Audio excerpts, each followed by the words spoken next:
Ladies and gentlemen, can I just have your attention for 1 minute, that's all. If you're not here for the Cocker Lane application this evening, we've got some side rooms for the further applications this evening. So if you're not here for Cocker Lane, you need to wait in the side rooms that are next door. Okay, thanks.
Okay, good evening, ladies and gentlemen, and welcome to this planning committee being held here at the LFA.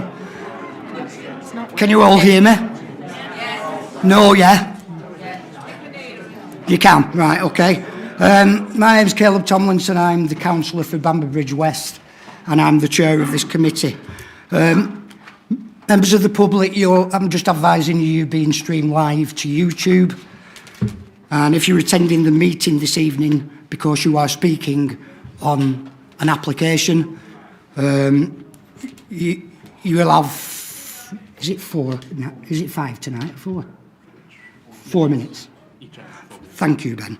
Okay, so 4 minutes you're allowed to speak. When your 4 minutes is up, I will advise you because we have a stopwatch and I will ask you to finish.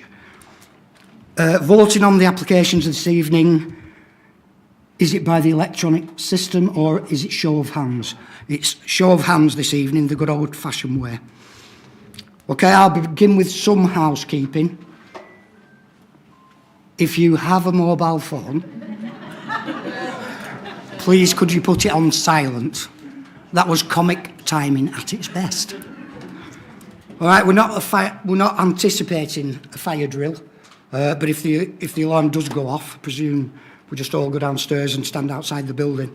Yeah, there's a fire exit here and here. Right, if I can now ask everyone to introduce themselves, starting with the gentleman on my left. Good evening, Alex Jackson, Legal Officer. Ben Story, Democratic Service Officer. Chris Lomax, Councillor Waltley Dale East. Peter Gabbett, Councillor Lost-the-Call. Good evening, Councillor Phil Smith. I represent New Longton and Hutton East. Good evening, Councillor David Shaw, representing Howick Priory in Penwitham. Councillor Peter Molyneux, representing Samlesbury and Walton. Councillor Peter Pillinger, representing Buckshaw and Wburn. Good evening, Councillor Mary Green, Councillor for Moss Side and Midge Hall. Good evening, Councillor Elaine Stringfellow, Councillor for Lostock Hall. Good evening, Debbie Roberts, Development Management Team Leader. Good evening, Catherine Thomas, Planning Manager. All right, thanks everyone. We've had an apology from Councillor Hayden Williams, and both of his substitutes are on holiday at this time, so we'll remember down tonight, but that won't affect anything. Okay, do we have any declarations of pecuniary interest from any member this evening on any of the applications? I'll take that as a no, and we'll move on to number 4, the minutes of the meeting held on the 20th of March 2025. I've read them, I agree with them, so I am going to propose them. Do I have a seconder? Councillor Smith. I'll second those, please, Chair. Thank you. Oh, great, thanks very much. Let's go to the vote then. Show of hands in favour of Alex. Yeah, thank you, Chair.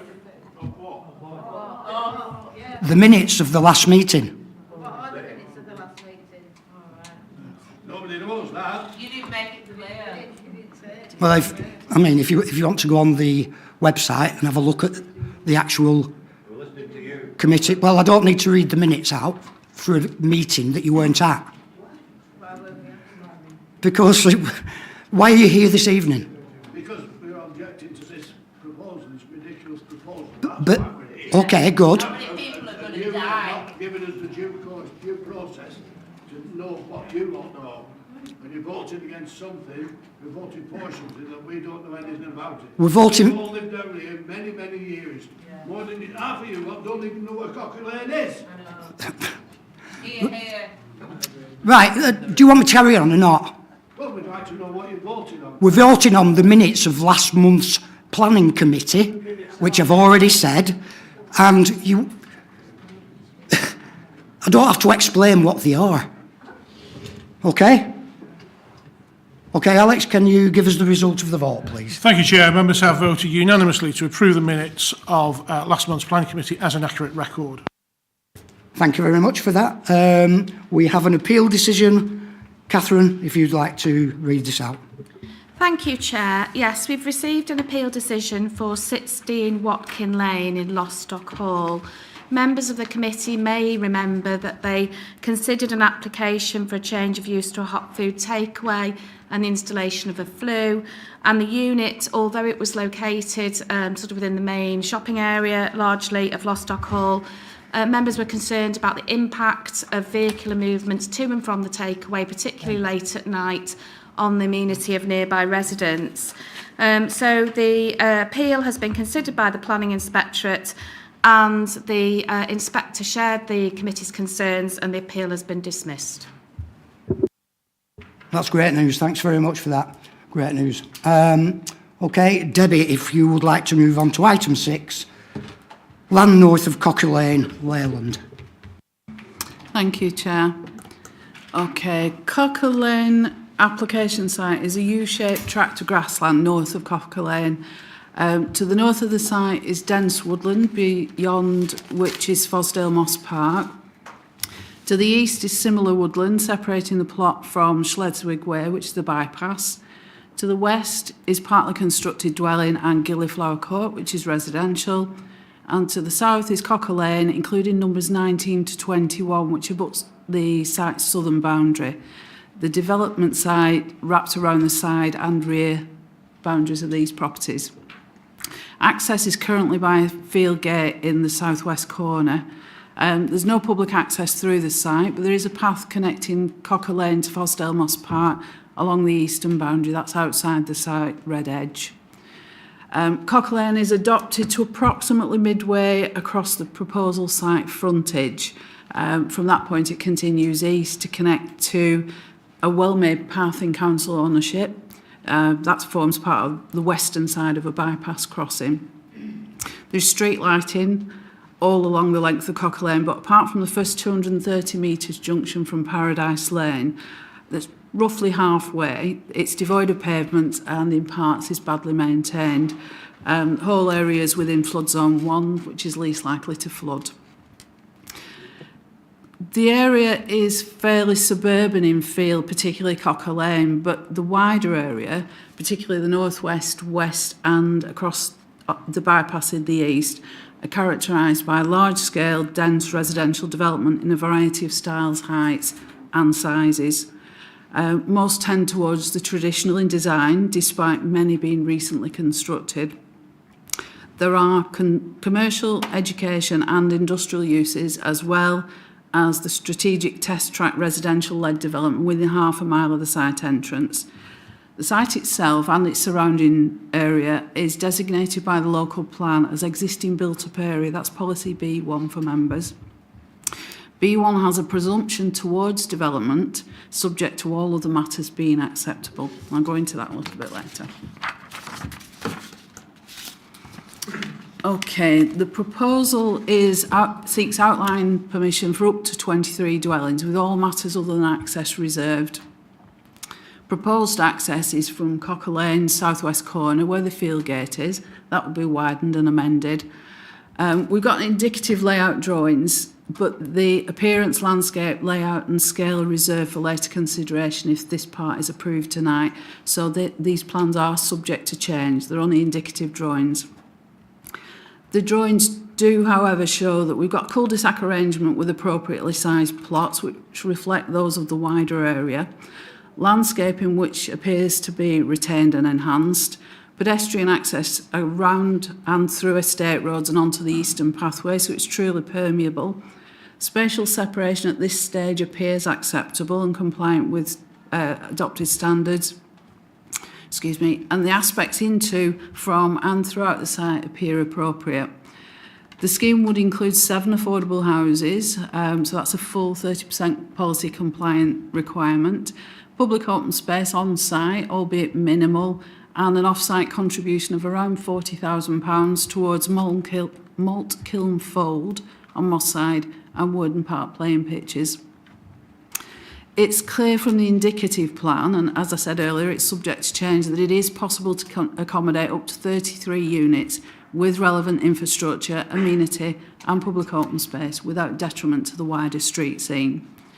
Now, there is an update sheet which I've put, it has 2 points. One of the points is there's a typo on there. It says it will be 10 dwellings per hectare. It's actually 26. That was an error I made. That, however, that 26 aligns much more closely to the emerging Central Lancashire local plan, which requires a minimum of 27 dwellings per hectare, and to the MPPF, which requires a more efficient use of land rather than a less efficient use of land. Okay, this plan isn't really easy to see, but it's the only one we've got that has everything in one place. There have been concerns with regards to highways access and safety, but the applicants worked with Lancashire County Council for some time to come up with a scheme that county are happy with, subject to conditions, and they are quite strict conditions. It's not easy to see, but the basic drawing shows pavements, highways improvements, all which would facilitate site development and make transit from and to dwellings and local schools much safer. Just a reminder that MPPF paragraph 116 is very clear that development should only be refused on highways grounds if the impact following mitigation would be severe. Now, with these proposed highways adjustments, relevant conditions, and without Lancashire County Council highways objection, there is no severe test. The severity test has been passed on this one. Okay, just for perspective, these brown areas are sites which have been approved for residential development in the last 20 years, and they were all based on the same presumption towards development of local plan policy B1. The site isn't rural outskirts, and it isn't land retained for preservation or for use as open space. It is existing built-up area with a presumption towards development. Okay, just some photographs. Numbers 19 and 21 Cocker Lane are on the right of the photograph. Just beyond, you can see where the blue arrow on the left is the proposed access point, and beyond that is the partially constructed, recently approved single dwelling. Okay, this is the site entrance facing numbers 19 and 21 Cocker Lane. That's the top photograph. And the bottom is the same position, it just shows the property opposite. It gives you a little bit more context. And another one of the access path towards Sleswig Way. The site is on the left. As you can see, it wraps around the back of 19 and 21. You can also get a little bit more context of where the eastern part of the site is. And the same on this one. Okay. We have had no statutory objection, but we've had a number of letters of representation, and they're detailed in the report. The late update sheet, point 2, states that we received yesterday, day before, a document listing 2,802 names from across the UK in objection. Now, it's been sent to us as a petition, but there are no signatures on it, and only 116 of those are from Leyland, who are most likely to be affected. Without signatures, we can't verify that list is a genuine petition, and we would advise members to give this limited weight in the decision-making process. In summary, the proposal is within the existing built-up area, which has that presumption towards development I've mentioned, subject to all other matters being acceptable. All those other matters have been found acceptable, and they're in the report, subject to conditions by statutory consultees. The site supports the council's 5-year supply as a windfall site if it was approved. There will be affordable housing, community infrastructure levy, and public open space and financial contributions. And it is a policy compliant scheme with no policy reason to refuse. We would therefore recommend approval with conditions, with the decision delegated to the Chair, the Vice Chair and the Head of Planning and Enforcement on completion of a legal agreement to secure public open space and affordable housing. Thank you, Chair. Okay, Debbie, thanks for your report. Before I ask Michael Johnson to come up and make his presentation for his 4 minutes, can I just assure you all, we haven't made our minds up. We're not against you. We're not. I wouldn't be here if I was of a fixed mind. It's quite simple. Michael Johnson.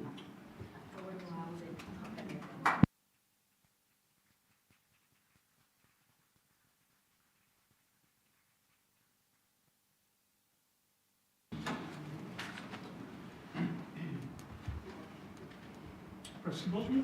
If you press the big oval button, Michael, you have 4 minutes. Okay? You're welcome. Good evening. My name is Michael Johnson, retired lecturer in motor vehicle engineering, and I'm speaking on behalf of the Moss Side community. Cocker Lane is historic, unique and characterful. The lane narrows halfway down into a single track, lined with a variety of trees, hedges and grass verges, all teeming with wildlife, yet under threat because of this application. At its terminus with Schleswig Way, there is no vehicular access. However, there are pedestrian exits onto Moss Side Park or onwards towards Leyland Town Centre. Within this locality, Paradise Park and Moss Side Park attract the community and visitors, and Cocker Lane plays a key role in making a loop connection between the two parks. The serenity of the lane sees dozens of cyclists, also dogs on extending leads, pedestrians and horses, all making use and enjoying the freedom of this quaint single-track lane. I mustn't forget the school children walking in groups to and from their various schools. Additionally, we have the disabled community who use their scooters to access the parks. Moreover, we see the vulnerable residents from their base on Roden Road who require 2 carers, 1 on each side for support and guidance. Many people and groups therefore choose or are obliged to use the width of the lane rather than the constraints of a footpath. Alarmingly, this development proposal is for 23 houses, which will equate to approximately 60 extra vehicles and will double the current level of motor vehicles garaged on this section of the lane. The developer wishes to provide a footpath. However, this will not discourage the public from keeping with tradition and sharing the lane with motor vehicles. Cocker Lane is one of the few historic and picturesque lanes remaining in Leyland. There are a variety of privately owned beautiful hedgerows consisting of hawthorn, blackthorn, privet and beech. For the developer to meet the standard measurements for road widths, LCC Highways have stated that there must be severe hedgerow cutbacks and even back to the stumps. Surely this desecration of residents' hedgerows cannot be allowed. Inevitably, excavations for the construction of the footpath may cause dieback on hedges and the mature roadside trees by Roberts Fold. This amounts to licensed vandalism and to the demise of the enjoyment and attractive street scene. The community are also upset regarding the complete annihilation of the grass verge which runs along the south side of Cocker Lane in order for this footpath to be laid. The loss of this grass verge will cause flooding and is another example of the disregard for the scenic and traditional charm of the lane. Regarding the proposed passing place outside number 9 Cocker Lane, there is concern about the positioning of wheelie bins on collection day. The bins cannot be placed on the driveway as this will prevent vehicles exiting and entering. If the bins are placed on the proposed passing place, this will cause an obstruction. The residents of number 9 Cocker Lane are extremely concerned for the welfare of their mature beech hedge. This is one of Highway's examples of cutting back to the stump. This monumental cutback will seriously deform and destroy the appearance of the hedge. Excavations for the foundations of the proposed passing place will affect the root systems, and the beech hedge may never recover. Mrs. Martland, who's with us tonight and who lives at number 9, became very distraught on seeing this proposed savagery to her hedge. She was near to tears. I was too, when she told me her deceased husband's ashes had been scattered within that hedge. Thank you. Thank you very much, Michael. Thank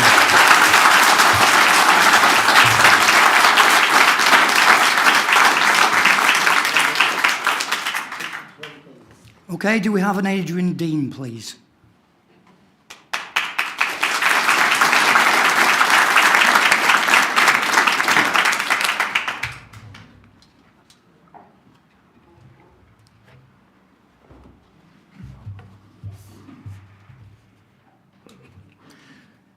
Good evening, everybody. My name is Adrien Dean, and I live at number 10 Cocker Lane. I'm here to support local residents, many of whom have signed a petition objecting to this planning application. I have a Bachelor of Science degree in Civil Engineering, and I'm a Chartered Civil Engineer with 40 years' experience of highway design, traffic management and road safety with 5 local highway authorities. Construction traffic would increase road safety risks adjacent to Moss Side Primary School on Paradise Lane. While restrictions could be put in place to restrict the use of Paradise Lane by contractors' vehicles to avoid school opening and closing hours, this would be impossible to enforce due to the many different subcontractors that would be employed. The increased level of traffic from the proposed development on its completion would also create additional road safety risks outside the school and on Dunkirk Lane, where there is a school crossing patrol. Now, the following comments refer to the narrow section of Cocker Lane between Birchwood and the site access. The applicant's road narrowing proposals extend over significant lengths of Cocker Lane and therefore go well beyond what is considered acceptable for this type of road. The proposed carriageway width immediately east of Birchwood is less than 3.5 metres, and to the west of the proposed site access is 3.2 metres.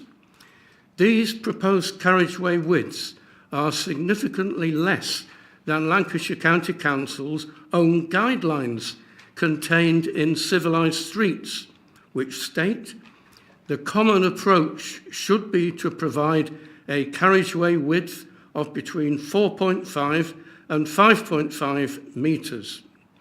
Now, minor carriageway narrowing is allowed, but long lengths, as proposed, put cyclists at risk of being squeezed by vehicles. The proposed road narrowing is not acceptable on road safety grounds. Also, the proposed footway widths are all 1.8 metres wide, but Civilised Streets recommends a minimum of 2 metres. The proposed passing place on the north side of Cocker Lane, adjacent to number 9, would require the removal of a 1 metre width of established beech hedge up to the stump across the whole of the property frontage. This would result in the absence of any clearance between passing vehicles and the remaining hedge. Also, visibility for vehicles emerging from the driveway would be non-existent. The Manual for Streets recommends a minimum verge width of 2 metres to provide adequate visibility. The provision of this passing place does not conform to relevant design standards and represents an unacceptable road safety risk. For road safety reasons on Cocker Lane, as stated above, and the increased road safety risks to children attending Moss Side Primary School on Paradise Lane and using the school crossing patrol on Dunkirk Lane, it is recommended that the planning application be refused. Thank you.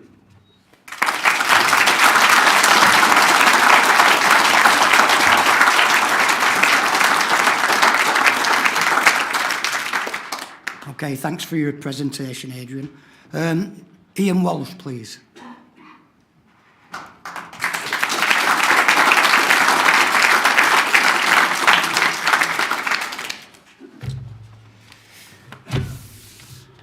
Okay, Ian, 4 minutes, okay? Got you. Good evening. My name's Ian Walsh. My family have lived at 19 Cocker Lane for the past 35 years. During which time I've run my own businesses, including in development and construction. So just excuse me reading notes because I don't really want to miss anything. The government guarantee for adjudicating these schemes is 16 weeks. Everybody knows that. We are 63 weeks into this application for a site with just 23 properties, 0.3% of your local plan requirement. A tiny fraction of that, and one with many unresolved and valid issues and objections, as you'll all hear. The application has been plagued with administrative issues. The initial applicant, BJ SIP Trustees Limited, a pension fund unable to invest in residential property, knew absolutely nothing about the application when we contacted them. The application was initially raised with an incorrect ownership certificate, and it was only when we informed the planning team that it got resolved. An online petition was raised. Stuart, what was it? On change.org. There's no signatures because it's online.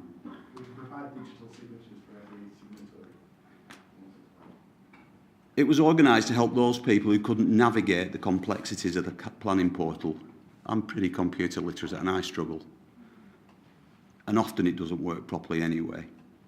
So we raised that to help people to navigate those complexities. The council have done nothing but discredit that petition, suggesting it's invalid due to no signatures, or also that addresses in the petition have been fixed. That's as unacceptable as it is dishonest and disrespectful. For the record, Debbie, there are 139 signatures on that petition with PR 25 and 26 postcodes. There are 362 with Preston postcodes. They're all local and they can all be affected by this scheme. And that petition will stand up to any scrutiny. There are well over 100 individual comments on the portal, and the planning department have somehow also attempted to discredit that, suggesting that there's duplication. There have been 5 sets of drawings. There's bound to be some duplication, but over 100 people have put comments on that portal.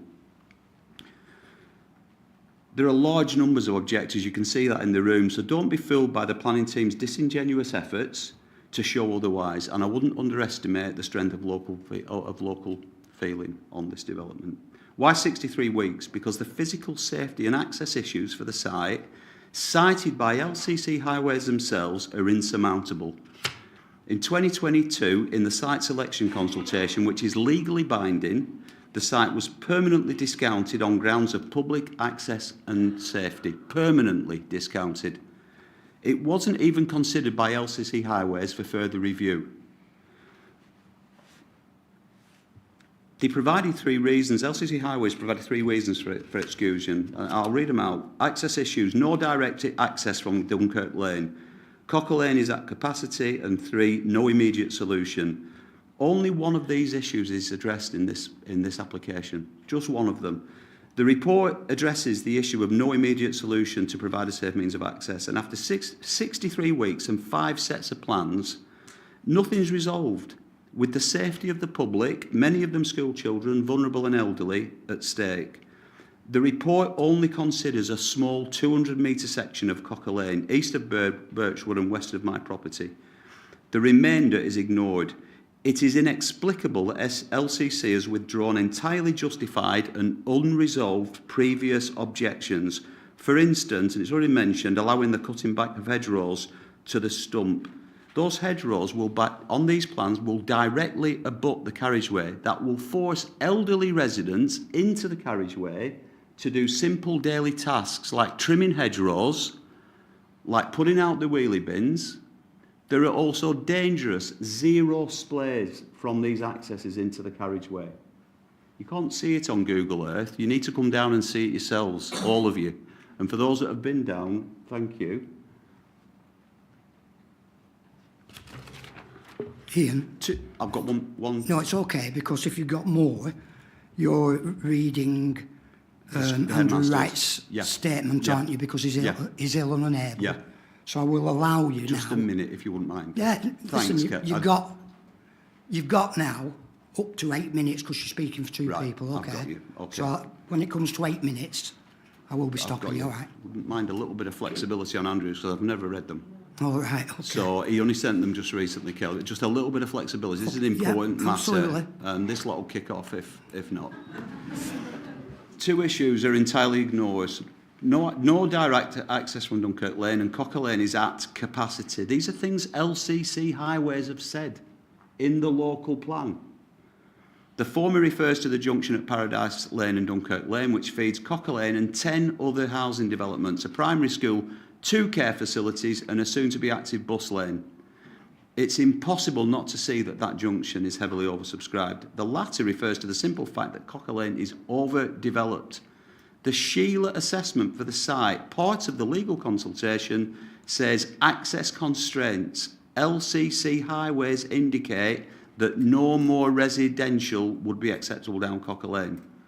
These two ignored and unresolved issues are physical matters of fact. They're insurmountable, and part of why LCC discounted the site in the first place.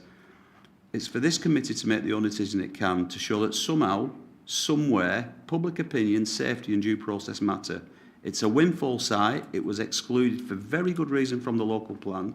And on the balance of risk, minimal contribution to local plan and significant community opposition, there isn't a single safe or compelling reason for its approval. For these reasons, this application should be dismissed out of hand. Thanks. I appreciate that. Okay.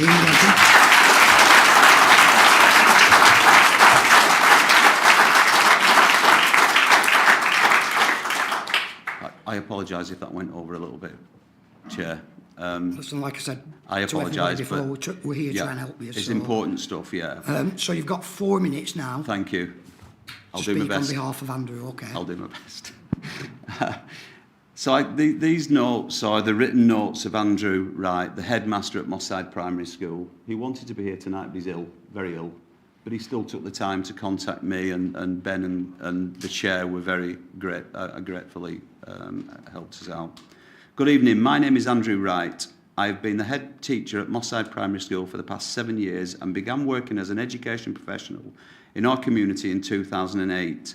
After discussions with my governing body and parent representatives of our pupils as head teacher of the local primary school, I feel strongly that I have a moral duty to raise concerns to the panel before any further decision is made about the application in question.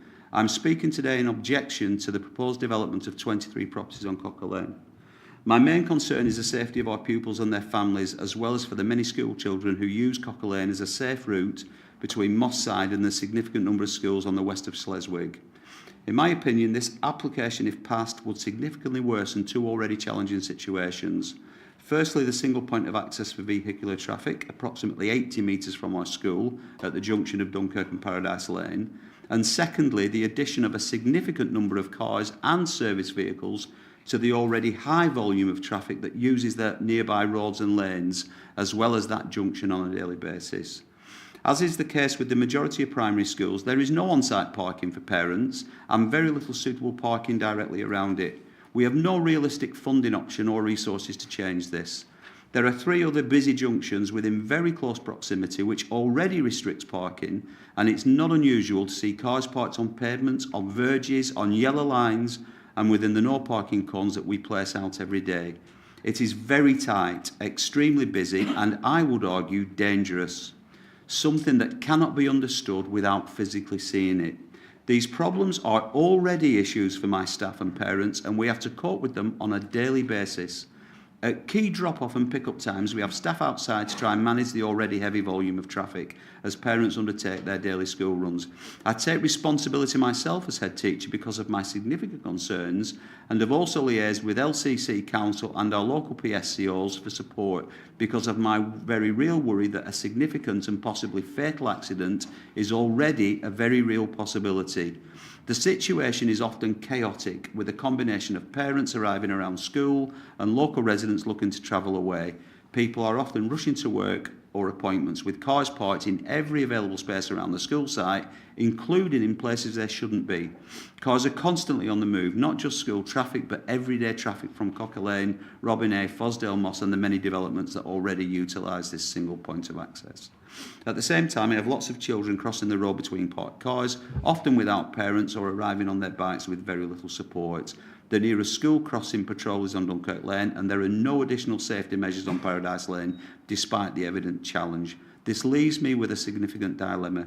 On the one hand, we want pupils on school in time, ready to access their education, but we also want them to travel to school in healthy ways where possible, and we actively encourage bikes, scooters and walking to do our bit for the health and well-being of pupils, as well as lightening the vehicle load on local roads. On the other hand, I have a major concerns that our active encouragement of this for pupils potentially puts them in an unsafe position due to the hazardous nature of travel within our community. The irony is not lost on me that actively, as we seek to reduce vehicular traffic in our area, this proposal seeks to undo that and in fact increase it, nullifying the hard work of our school and young people. I wonder what message this sends to those I teach. And it's not just at peak traffic times, which usually last 25 to 30 minutes each morning and afternoon. There are many movements in and out of Moss Side Primary during school hours. Any increase in travelling past our school caused by the proposed site would need to be contended with and add to the safety considerations when individuals leave school for appointments or classes for local walks or even educational visits. These occurrences are multiple on a daily basis. Increased use of Paradise Lane by heavy traffic would also mean my youngest pupils in particular needing to contend with increased noise and vehicle exhaust emissions whilst they use their outdoor learning space as prescribed by the curriculum on a daily basis. I'm really sorry to... This is the headmaster of the school. But everybody has 4 minutes and I don't make the rules. You said there was some flexibility. I gave you 6 minutes and 30. As the headmaster of the school. It's your call. Go on, I'll allow it. But can you please speed it up? I'm going as fast as I can, Caleb.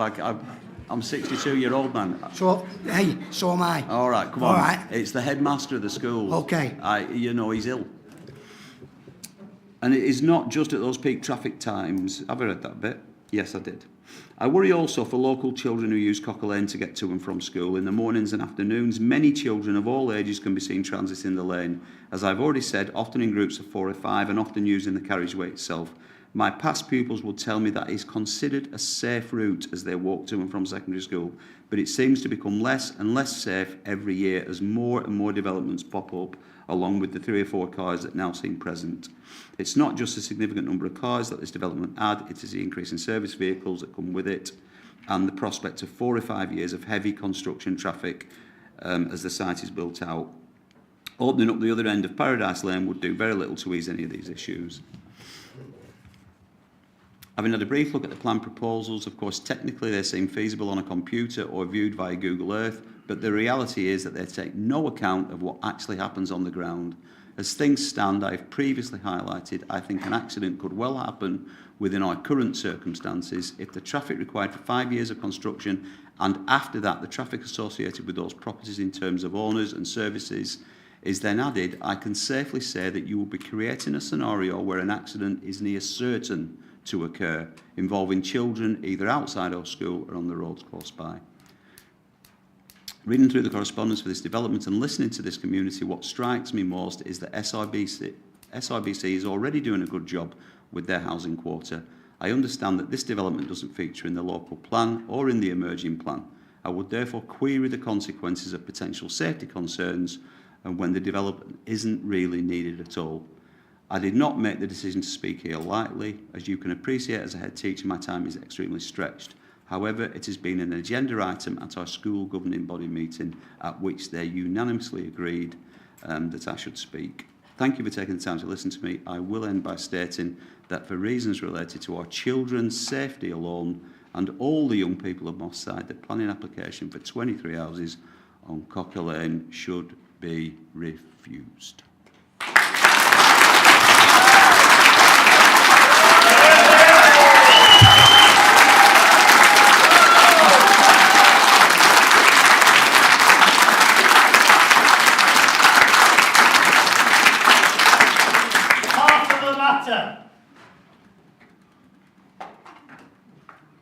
Okay, thanks, Ian. Thanks very much.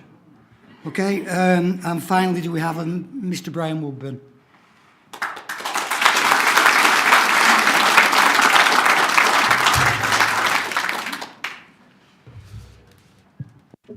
Good evening, Brian.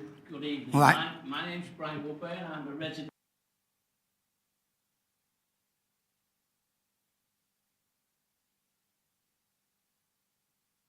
More technical. Brian, I'm sorry to stop you. Could you press the oval button? I thought I'd done it. No.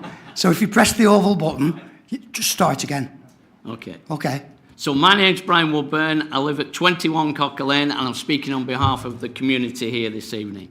Much of what you will hear from our speakers relates to the more technical responses of the application itself. Things like safety, changing the character of the lane, impact on ecology and so on. But I want to talk a little bit about the residents of Cocker Lane and the surrounding community and the negative impact that this contentious application will have on them. We have over 2,824 people that have already signed the online petition, and we have the digital signatures if you need them, and many hundreds more have objected either online or directly in writing. And yet there is a feeling that the council is simply disregarding, or worse, discrediting the opinions of the community around Cocker Lane. The council is saying that there's only 116 letters of objection when there are 138 PR25, PR26 postcode entries, which roughly matches the numbers on the portal. Over the last 15 months, there have been 5 sets of amendments to the proposal, and how is the community expected to keep up with the proposal that keeps changing to suit the developers? The strength of feeling against this application in the community that you represent is huge. And the view from the community around Cocker Lane is that there are strong reasons to decline this proposal. There really is no need for this windfall development. South Ribble Borough Council have done an excellent job of meeting the government housing targets. Not only that, but the council has already discounted this piece of land from the emerging local plan, and for very good reason. You see, Cocker Lane is already overdeveloped. It's already too busy. And if you were to stand outside the school at drop-off and pick-up times, you would see that. Mike will tell you about the verges being for natural drainage, but they're also an escape route for the hundreds of children to avoid the many oncoming cars that currently use the lane. My thoughts also go to the people whose properties front directly onto Cocker Lane itself, especially east of Birchwood, where the lane becomes a single track. Many of those people are retired, elderly and vulnerable, and this application would subject them to 5 years of road infrastructure changes and the build-out of the site itself. And whilst I'm sure the profit-minded developers will come up with technical answers to the council or highways responses, none of them will have to live through the disruption and chaos that this development will bring. Let me quickly mention the emerging local plan that the council has discounted the land, saying, and I quote, access issues, no direct access from Dunkirk Lane and Cocker Lane is at capacity. Site is within an existing built-up area where there is a presumption in favour of development. However, there is no immediate solution to provide a safe means of access into the site. So, no direct access from Dunkirk Lane, and Cocker Lane is at capacity with no immediate solution to provide a safe means of access into the site. These are the council's own words, not mine. There is nothing in this planning application that provides a solution to these issues. This application does not address the single point of access issue at Dunkirk Lane, and if Cocker Lane is at capacity, why would your community make matters worse by adding a further 23 houses with the 50 or 60 cars that would inevitably follow? Let me finish by saying that the reason you should refuse this planning application is not only that it is an unsafe, character-changing and environmentally damaging development. It's simply not needed. South Ribble Borough Council already has over 12 years of land supply to meet its housing targets. Thank you for listening to me.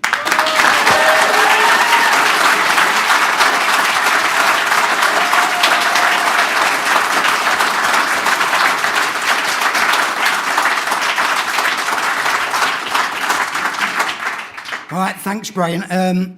Just before I bring in the ward councillor, Michael Green, Debbie would like to make some relevant points for the committee members, okay? Yeah, it's just 2 points of clarity, actually, for Mr Walsh and Mr Wburn.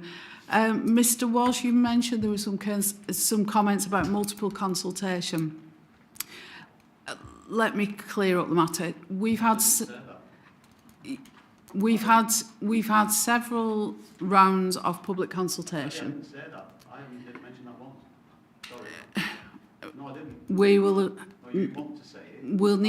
We'll need to agree to disagree because you did. To disagree. Read the tape back. It'll be on the YouTube tape. Right. Anyway, can I, Mr. Walsh, can I clarify for members, please?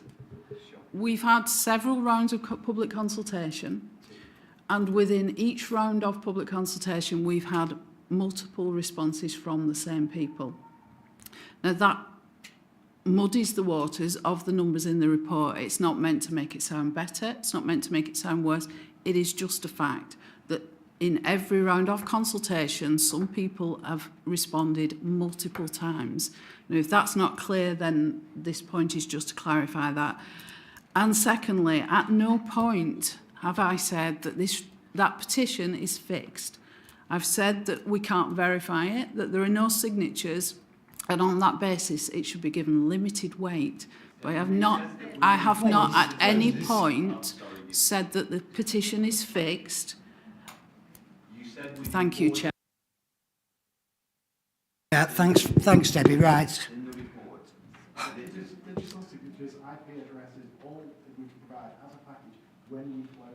Okay, okay. Councillor Michael Green, please.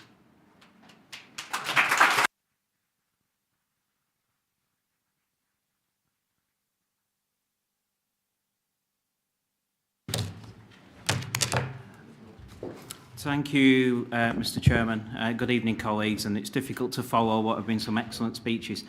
Can I begin by thanking all the members of the public for attending this evening, and particularly the speakers, and I'm sure that we all extend our best wishes to the head teacher, Mr. Wright, for speedy recovery. And thank you for being a little lenient with one of the speakers earlier, which was appreciated. This is a serious issue. Mr. Chairman, I am the Borough and County Councillor for the area. I've represented residents on Cocker Lane for 16 years, following boundary changes, etc. So I know the road very well. Cocker Lane is a very narrow, a rural-style, single-track road for 50% of its length. It is frequented by all age groups, young children, teenagers, adults, people with physical and mental disabilities, and older residents. And it's necessary that we provide a safe space for all these users. It's an area where people tend to live when they, shall we say, getting a bit more young at heart rather than young in person. But this application has taken about 16 months to come to the Planning Committee, and there's a very good reason for this. The site was considered, as has been stated, during the local plan process and was rejected for 3 reasons. Safety. Secondly, no direct access. Thirdly, Cocker Lane is already at capacity and is saturated. 2 of these points have not been resolved and are not resolved in the report which you are considering this evening. Mr. Walsh competently set out these points earlier and why this site was excluded from the local plan. Different sets of proposals have come forward, none of which have been acceptable and have been rejected by County Highways on highway safety grounds. The final submission, which has now been submitted this month, effectively shoehorns a scheme into the locality. Shoehorns the scheme into the locality. Whilst our officer, Debbie Roberts, and I thank you for her work on this report, but while she set out that County Highways are now happy with the proposal, I would suggest that members look at the letter that has come from County Highways, because that letter does not demonstrate any happiness with the situation at all. The officer states that the proposal can only be achieved by severely cutting back the edges back to the highway boundary, and this will be right up to the stump. Totally unacceptable, I would submit. How will residents carry out other maintenance on trees and bushes, edges, etc., without being at risk from moving traffic? What will happen to the bins when they're collected each week? And we'll have an extra collection from next year, don't forget. Mr. Dean set out very professionally a number of ways in which the proposal is not compliant, and I would refer you to his very well-informed comments earlier, and I don't wish to repeat those. Widening the road will also increase speeds potentially to the detriment of highway safety in the area. I do not, Mr. Chairman and colleagues, accept the proposed solution would be safe in highways terms in any way, shape or form. But further, I wish to raise the impact of this proposed access upon the residential amenity of neighbours. Some of you will have been members of this committee for some time. I'll refer you back to the application on Fossdale Moss. That was rejected by this committee. If you remember, there was a passage to go in to facilitate 12 houses being built. County Highways did not object on highway safety grounds, but yourselves as members of this committee took the decision to reject it. The wording was, the resulting amount of traffic, associated traffic noise and congestion resulting from the proposed dwellings and vehicular access would have a detrimental impact on the residential amenity of the occupants of neighbouring properties within the cul-de-sac. This is exactly the same case here. That decision that you took as a planning committee went to appeal, and the independent planning inspector upheld the decision which you had made as a committee. So well done. And another proposal came forward which was much smaller. It went in the end, but it was much smaller with much less impact. I would also remind colleagues, if I may, that it could take 5 years of movement of construction vehicles, which would have a massive impact upon residential amenity, particularly to older residents in the area. Mr Chairman, I'll round up by saying in my many years as a councillor, this is perhaps the most inappropriate application that I've ever seen in Moss Side Ward.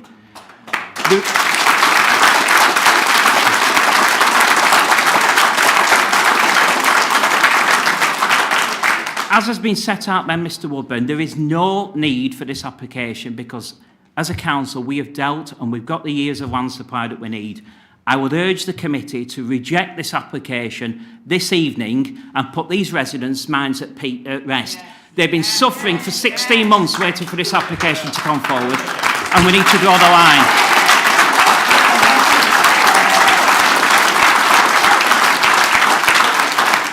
But if you are not agreeable to doing that, what I would urge you to do is to carry out a formal site visit with all councillors given the opportunity to see this site, the nature of the road, the proposed problems which have been raised this evening for yourselves before any decision is taken. I know some of you will have been there, some of you may not have had that opportunity, and if any of you are minded to approve this, you must go to see Cocker Lane before doing so, because this is not appropriate on any level. And again, I would urge you to reject the application. Thank you.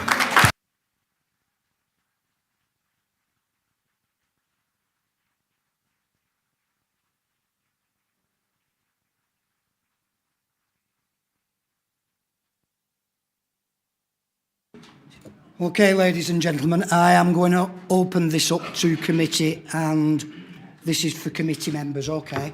It's not for... I beg your pardon? Oh, sorry, we have. Just bear with me a minute. I'm so impressed, I've forgot my script completely. We have the agent, Marco DePoll.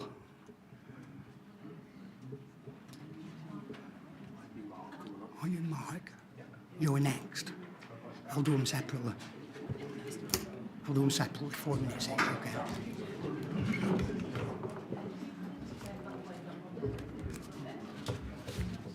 Thank you, Chair. You're welcome. For the opportunity to speak this evening. As I am Marco DePoll, I'm the Director of DePoll Associates, acting as the applicant's planning agent for the application. I don't intend to reiterate or expand upon all the various matters and planning policies which have already been appropriately addressed in your planning officer's very fair and balanced report. I can, however, concur with the conclusions and recommendations as set out in the report, and I can also confirm that the applicants accept the proposed conditions together with the requirement to enter into a Section 106 agreement regarding the provision of affordable housing and public open space. There are no objections from statutory consultees, and as essentially stated in your officer's report, the proposals are in accordance with the adopted and the emerging development plan and with the provisions of National Planning Policy Framework. Furthermore, there are no material considerations which would outweigh the need to accord with the development plan. It is clear from the number of objections lodged by local residents and from the many consultation responses from LCC Highways that whilst various issues have been clearly raised, the main issue of concern was to highway-related matters. These issues have now been resolved to the satisfaction of LCC, who now raise no objections to the proposals. In this respect, I would like to thank your officers, and indeed LCC officers, for allowing us the time to resolve the very many highway design issues which LCC required us to address. And I introduce the applicant's highway consultant, Mark Devenish, who wishes to briefly explain the general nature of the mitigation proposals for Cocker Lane. Thank you. Okay, thank you, Marco. Mark Devenish, please. Good evening, Mark. You have 4 minutes, okay? Thank you, Chair. Good evening, Chair and members of the Planning Committee. My name is Mark Devenish from SCP Transport. I'm a Chartered Engineer and a Fellow of the Chartered Institution of Highways and Transportation. I've been a Transport Consultant on this application and we've been liaising with highway officers at Lancashire County Council regarding the proposals. The access strategy for this site has been discussed in detail since the application was submitted last year, including a meeting held on site with pre-application discussions held prior to this. As confirmed by the Highway Authority, the proposed site access is safe and suitable, and whilst the application is in outline, the indicative internal layout shows that a suitable design can be achieved as part of a future reserved matters application. The site is in a sustainable location within an existing settlement and, as noted in the committee report, offers the opportunity to provide permeability for pedestrians and cyclists. Much of the discussions with the Highway Authority have focused on the improvement scheme to the section of Cocker Lane between Birchwood and the site, which is currently not wide enough for 2 vehicles to pass and does not have any footway provision for pedestrians. The proposed improvement scheme will provide localised carriageway widening to allow 2 vehicles to pass along sections of this part of Cocker Lane and provide a continuous footway between Birchwood and the application site where none currently exists. These improvements would mitigate the modest increase in vehicle movements as a result of the proposed dwellings, whilst... Excuse me, please. Let's have some decorum, yeah?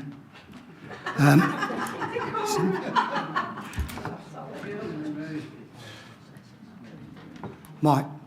Whilst providing clear and significant benefits to existing users of Cocker Lane, both in terms of vehicles and pedestrians, the Highway Authority have placed a great deal of scrutiny on the design for this scheme and requested a much more detailed design than would generally be submitted at planning to ensure that we get this scheme right without detriment to the existing properties and users along this section of Cocker Lane. The information provided has included an independent road safety audit which raised absolutely no concerns with the proposals. This has allowed officers to conclude that the application proposals are acceptable with the full support of LCC Highways in accordance with the National Planning Policy Framework and would not meet the severe test as set out by officers. If I've still got time, I'd like to respond to some of the comments made in the other speeches. So I know there's been a lot of talk about cutting back hedges. This scheme is entirely within the publicly adopted highway. And they would only cut back overgrowth into that highway, which is entirely within the powers of the local highway authority. There was a comment about the width of the footway being 1.8 metres rather than 2 metres. 2 metres is indeed the desirable width of a footway. 1.8 metres is widely used and is entirely acceptable. And it should be noted is being provided where no footway currently exists. This will take pedestrians off the carriageway, and it is difficult to see how this is being presented as a disbenefit to highway safety. Lastly, with regard to the capacity... Number 14. Where we live, and then you'll see. With regard to the comments on capacity, it should be noted that the 23 dwellings proposed fall significantly below the general threshold of 80 dwellings where highway capacity becomes a concern. Thank you for your time. Okay, thanks, Mark. Right, I can now open up to committee, and I have first in Councillor Mrs Green, second Councillor Pete Pillinger.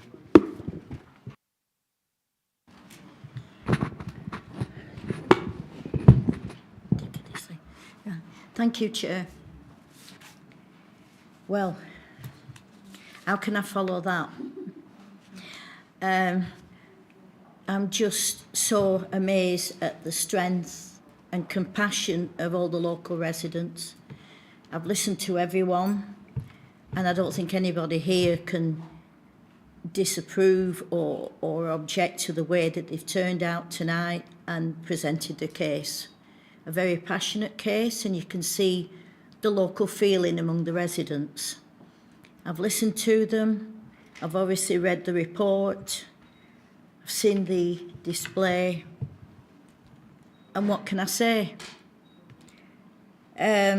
Well, there's nothing much that they haven't said already, but I'll raise a few points that I've noted myself. There's a mention in the report about the street lighting. Well, I know that area very well. Being councillor down there, I've been down there many, many times. The street lighting at night isn't sufficient. It's pitch black, which you can imagine down what you might discuss as a country lane. Very, very dark, especially in winter. So the street lighting's not very good. Therefore, people walking down, children from school, I mean, in winter, after 3 o'clock, it'll be dark or going very dark. And you've got the excess traffic coming down, which would add to the dangerous nature of it. There's no pavements, as we've already heard, there's no pavements at all. So if anything comes down, you've got to step onto the verges. If the verges aren't there, where do you step? There's been a referral in the report about the test track. The test track is further up Paradise Lane. It has no connection with this at all and no relevance with this at all. So I don't know even why that's been mentioned in the report. It's not relevant this evening because this is for access only, not for design and style. But it's worth noting that down that lane are many bungalows with great distances between the properties and not close together, creating a small, as you might call, built-up estate of houses, which looks like what's being proposed. It's a very narrow lane, single lane, you can't overtake, there's no two-lane availability. I mean, I was down there a short while ago and I could see the waste vehicle in the distance coming with the lights flashing. And I actually had to go and park into Birchwood because if I'd have stayed where I was, the vehicle couldn't have got access to any of those houses. And that would apply obviously to fire engines, ambulances or anything else. It's just impossible. It's just a single lane track, which I must say that those pictures don't really demonstrate. Obviously, like it's been stated, there's going to be 23 houses, there's going to be approximately 50 to 60 cars, which is horrendous, all exiting near the school, and we've heard a detailed complaint from the head teacher about children. It's perfectly, absolutely 100% correct. It's difficult down there at the best of times, never mind with some more cars coming in and out of that area. There definitely will be loss of amenity, especially for properties 19 and 20. 21, sorry, 19 and 21, because it appears on the site that it's wrapping around those two properties especially. So they will have loss of amenity with noise, taking the amenity away of privacy in the back gardens, especially in summer. There's also a big impact on the natural environment, because obviously there's going to be a loss in the biodiversity there. There's a lot of wildlife down Cocker Lane, which obviously will be destroyed or removed with all this building. But it's mostly the impact on the pedestrian safety, school children, dog walkers, who use that as a shortcut across to Leyland Lane to schools or down to the shops. The one main point as well, as I've seen, is on page 27, section 10, 18 and 19, where it says in 10.19, it is important for members to note that the NPPF 2024 paragraph 116 is clear that development should only be prevented or refused on highway grounds if there would be an unacceptable impact on highway safety or the residual cumulative impacts on the road network following mitigation would be severe. How anybody can say that this wouldn't be an unacceptable impact on highway safety and there wouldn't be any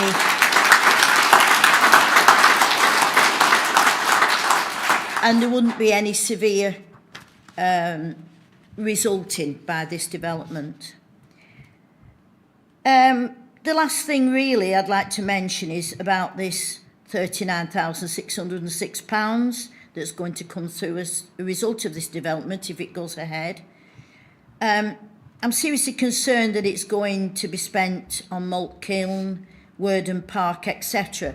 We've got Paradise Park there, which needs improving. There's always money that can be spent on there. And other areas around Cocker Lane for the residents and children to enjoy. So really that, if it had to go ahead, perhaps that could be looked at as to give the residents at least something for the great inconvenience that they're going to have with this. But finishing on that, I'd just like to say I'm totally against this application and like to propose refusal. Thank you.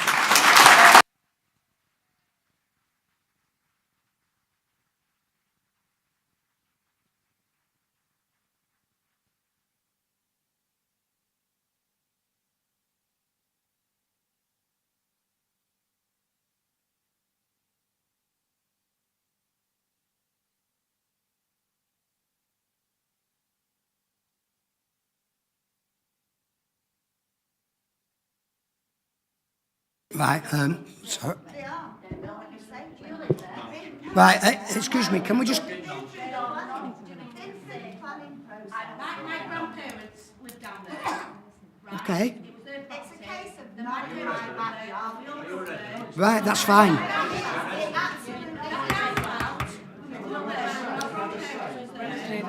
Sorry?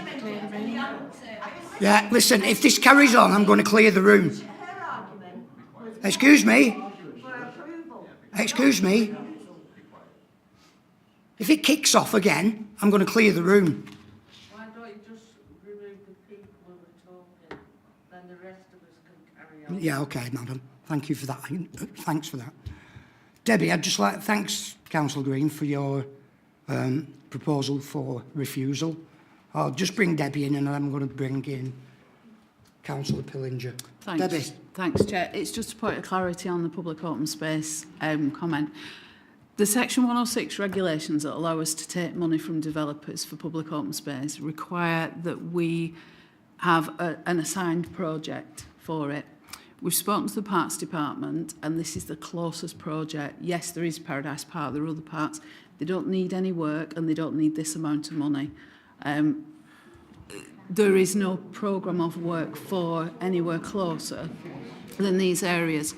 The money that is brought in for playing pitches is spent borough-wide, and there are no playing pitches within closer proximity to this site.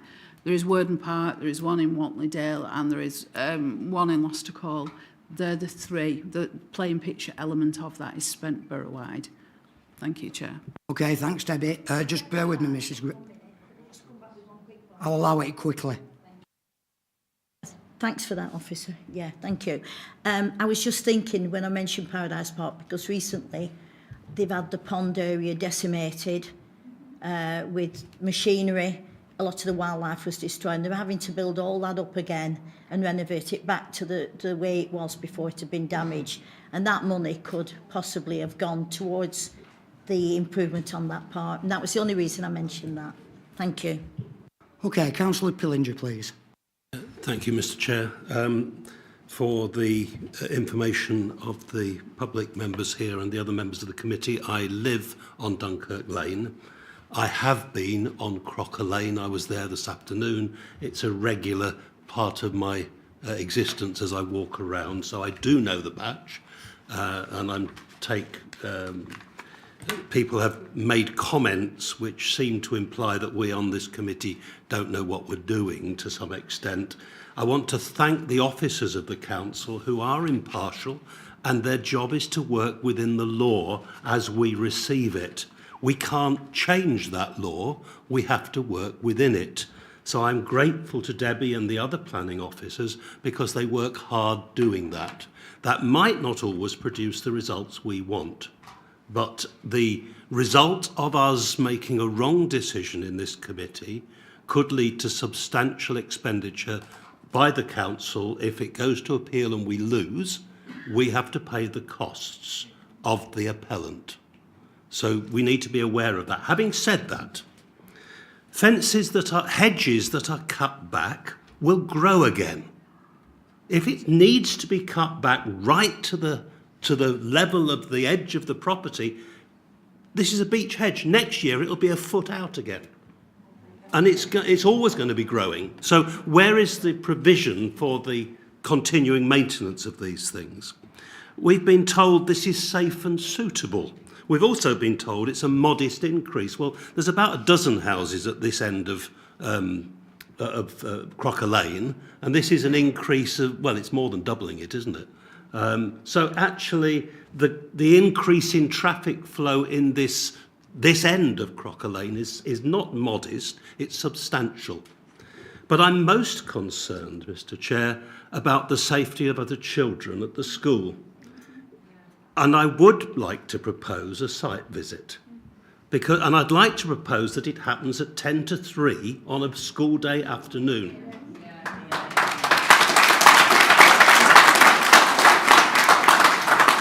Because Are you proposing deferring the decision until we all do a site visit? Is that what you're doing? Sorry? Is that what you're doing, Councillor? If we need a site visit, then it would need deferring. Yes, I think I am, Mr. Chairman. Okay, so we've got a proposal from Councillor Mrs Green for refusal and a proposal from Councillor Pillinger for deferral. Councillor Smith. Thank you, Chairman. Before I get into what I want to say, I will second refusal. For most of the things that Councillor Green, Mary Green and Michael Green have already said. Most of the things the residents have said, to be quite honest. I think this development is totally inappropriate for various different reasons. I've got that many scribbled notes here. You'll just have to bear with me because I haven't written down. I have to say to everybody here that I do know Cocker Lane quite well. I don't go down it every week, but I know it fairly well. I have to say, I know exactly where it is, how to get there, walk up and down it. So, with regard to highway safety, I think is an important thing. Each application needs to be taken in its own merits, and there are various applications that have come in similar to this that have perhaps a different outcome or another outcome. But nevertheless, highway safety and children is really, really important. I live in a rural area, well, a bit more rural than Cocker Lane, I have to say. And I have to say that planning and planning development have ruined these lanes. They've built too many houses in the wrong place at the wrong time, absolutely ruined them. The edges and grass verges are destroyed, there's no footpaths anymore. It's absolutely disgraceful. And we've allowed it to happen.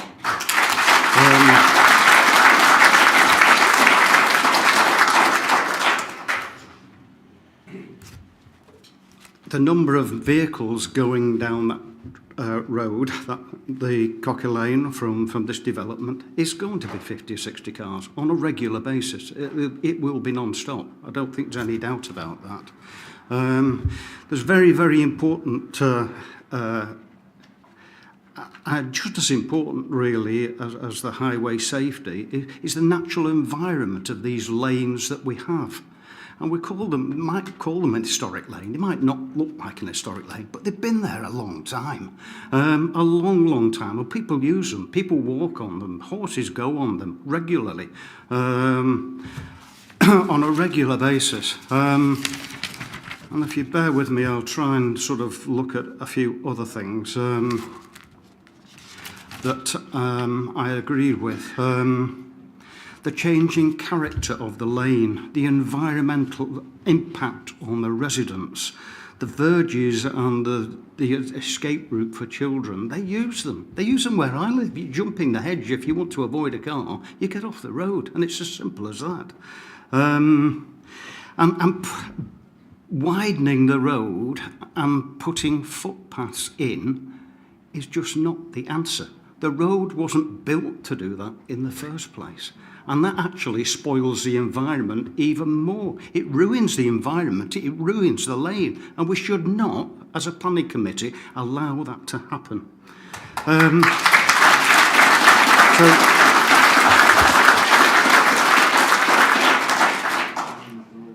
I've already proposed a second that I won't say any more, Chair, at this point in time. I may request to come back in, depending on what has been said at the committee, but at the moment I will support refusal. Thank you.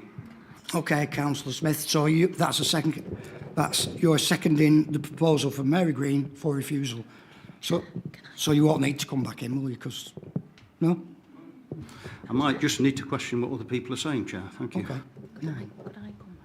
Catherine, if you'd like to interject. Thank you, Chair. Yes, just really to come back on Councillor Green, because obviously we've heard a move to refusal, but there weren't any grounds for refusal given. So I just wonder if you could clarify what grounds you are thinking of, and then perhaps or Councillor Smith, either of you really. I think everything I mentioned are grounds for refusal, and certainly highway safety, although it can be measured by a computer, we all know that that's very, very different. So all those things that I mentioned, which I hope we've got a note of somewhere, it are, as far as I'm concerned, grounds for refusal. Thank you. Thank you, Chair. Councillor Green. Yeah, mainly loss of residential amenity, lack of access, traffic management's not satisfactory. I don't know if you as officer could think of anything else. Safety, yeah. Chair, could I comment on those grounds for refusal? So from Councillor Smith, I heard concerns regarding highway safety and that members did not consider that the development provided safe access and would have an unsatisfactory impact on highway safety in the vicinity of the site. I also heard comments regarding the impact on the character of the lane due to loss of hedgerows and verges. Is that correct, Councillor Smith? That's correct. I'm just trying to find it in the MPPF, which I've got in front of me. I also found comments regarding loss of residential amenity. So I would like to just make some comments on those three reasons that have been raised. That NPPF 2024, that one as well, about it being, sufficient grounds. I think on highway safety and everything. That one there, NPPF 2024. Yes. So just for members' information, and this is planning officer advice, the NPPF is quite clear that there has to be demonstrable harm to highway safety. It has to be severe. Our highway advisors, Lancashire County Council, do not feel that that is the position in relation to this application.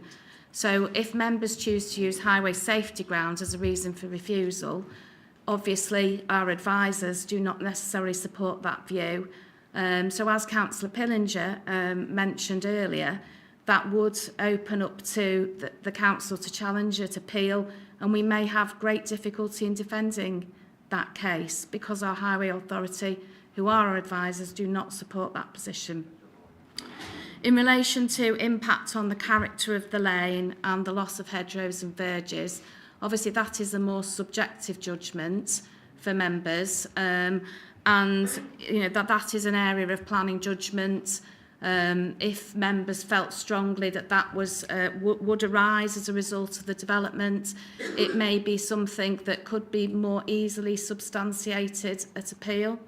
In relation to impact on residents and residential amenity, I also have concerns regarding that as well, because from a planning perspective, residential amenity is quite clear sometimes in how you would define it. It's whether there would be, the development would be overbearing, it would overlook, it would result in loss of privacy or noise and disturbance during its operational phase, not its construction phase. In this particular case, it's an outline planning application, so we don't have the detail at this current time in order to identify whether there would be harm from that development in terms of being overbearing, resulting in poor outlook, etc. Okay, thanks, Catherine. Councillor Smith. Thank you. Just on the residential amenity, it's already been highlighted by residents. This is on a very narrow part of the road and some very, very narrow areas, and that the traffic movement affects the residential amenity for the people that live there. That's the point I'm making. The point you're making, Councillor Smith, is it's the noise from comings and goings, vehicular movements that would cause harm. Councillor Green, did you want to come back? Whereas it's an outline application, we don't really know yet the size or shape of the buildings, but the fact alone that you can see on there that development is being built wrapped around those two properties at least, that whereas now they've got a country field there, they're going to have properties all the way around them. So they have definitely lost amenity there.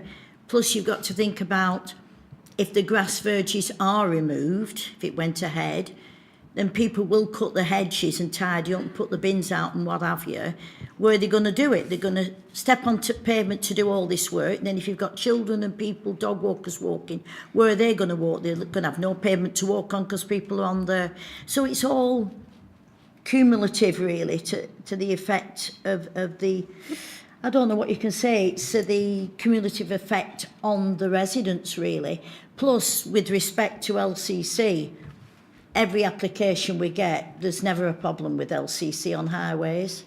And I mean, they've had a problem up to now, and we've not been demonstrated this evening what exactly they're going to do to help the situation and what they've planned to do that's changed their minds from what before they were so totally against this application. So I think that would be worth a fight, really, of an argument with them.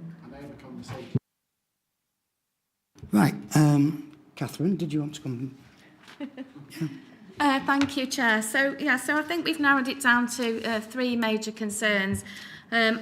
Obviously, I hear members' concerns regarding the impact on the character of the lane. I do hear concerns about highway safety, but as I've advised, we don't have the support of the Highway Authority in that regard. And in terms of residential amenity, I have explained how residential amenity is assessed, but I think if we went along the grounds of Councillor Smith suggested in terms of noise from comings and goings, but beyond that, I think we would be struggling to justify sufficient harm. Safety of the kids. My grandchildren go to that school, and I'll tell you what, if there will be a fatal road... Right, I'll tell you, excuse me, sir. One more tonight, and I will clear the room because we've been here and you're just shouting and shouting. We are actually trying to come to a decision on this. I mean, Councillor Lomax. Yeah, thank you. I do not predetermine. I've come in and I've listened to everyone backwards and forwards. We have a problem that it is compliant officially with it. I am with you. I understand what you're saying completely. What worries me is the possible ecological impact. Now, this is the thing. I do not know Cocker Lane. Okay? I don't know it because I'm not from Leyland, although I spent a lot of my time in Leyland, but I don't know Cocker Lane with it. I've looked on Google Maps and Google Earth and been up and down the lane remotely, and it does look extremely narrow, but then it's compliant. That's what I'm told. And I am meant to be here to stop South Ribble Borough Council getting into trouble, which I know sounds crazy, but that's part of my remit here tonight. I understand why people want it just knocked out. I'm going to agree with, because I don't know it, Councillor Pillinger, I would like a deferral and a site visit. Okay, Councillor Lomax, thank you very much for your seconding Councillor Pillinger's deferral. Yeah?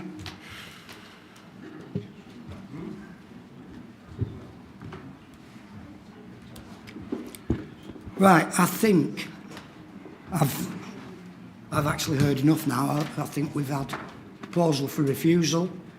Right, come on, Councillor Molyneux. We're all friends, come on. Thank you, Chair. I don't really feel we need a site visit. I've looked at the application, and I think with what we've heard tonight and what people have said, I'm convinced that it is too narrow, and I don't think a site visit will...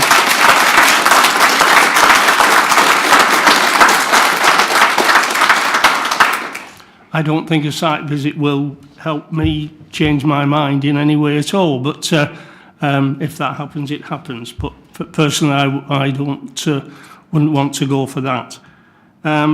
We've talked about detrimental impact to this area, and on the, basically the impact on the community and its residents. I think it will be greatly impacted on that. And I think we've got grounds to put this forward and reject this application.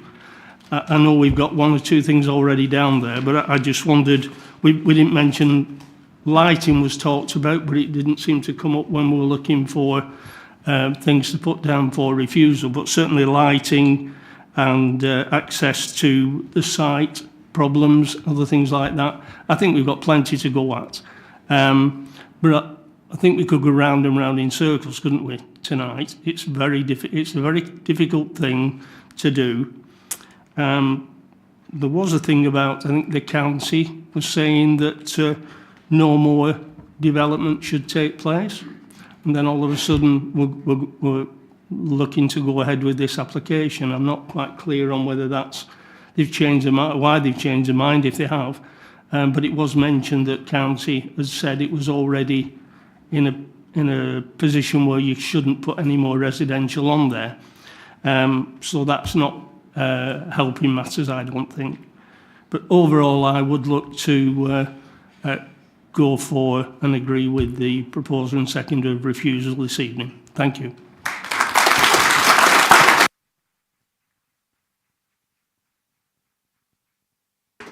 Thank you, Councillor Molyneux. Mr. Mayor. Right, is anyone brave enough to propose approval? No.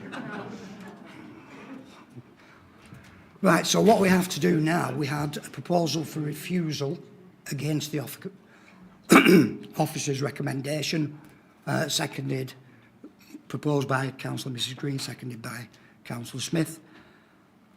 Then we had an amendment by Councillor Pete Pillinger, seconded by Councillor Chris Lomax, to defer the application until all members of the committee on a certain date at a certain time make a site visit that is organised. So, the first vote we're going to do tonight is the amendment. That is the legal correct way to do this, isn't it, Alex? Yes, that's correct, Chair. Thank you. So, if you're in agreement with deferring this application, then setting out a proposed date, preferably at school time, either 8:30 in the morning, 3 o'clock in the afternoon. We have an organised site visit and then we can come back, revisit the application, and we may be able to see what you're telling us, because it's not that we disbelieve you, but, and this is the big but, if we just say, oh, we're going to knock it back, we're turning it down because we want to be popular, if the applicant does appeal and it goes to High Court and we lose, we all pay. Us. So, we're going to, Councillor Smith, I mean, what? I know you're summing up, Chair, but I, as part of my remit for this committee, visit these sites before I come to this committee, and that is the remit of this committee. I know what it's like. I've been there, and that's the remit of this committee. It's been proposed and seconded first, and I understand I can't see what difference it would make to my decision, because I know it, and I've seen it, and I've been there. But there we go, Chair. I haven't been there at school time, because at school times I'm in the office working. So I'd really like to get a vision of what it's like at between 3 o'clock and 3:30 in the afternoon, and how dangerous it is for the children of South Ribble. Now, I don't see a problem with that. I just don't see a problem with it. Councillor Mrs Green, I really am becoming very tetchy. So if you can make your point quickly, because we're going to go to the vote on the deferral. I just feel it's such a shame that the residents have had 16 months of this, and now it's going to get deferred a little bit longer, depending on our list of applications that we've got. They may have to wait a while, and they're hanging on again, getting all worried and upset about this. And I do feel like Councillor Smith has said, we've had the opportunity to go and see, even people who don't know the area. You make the point of going to see it. I do on most of the applications. So I don't feel it's fair to keep the residents hanging on and hanging on.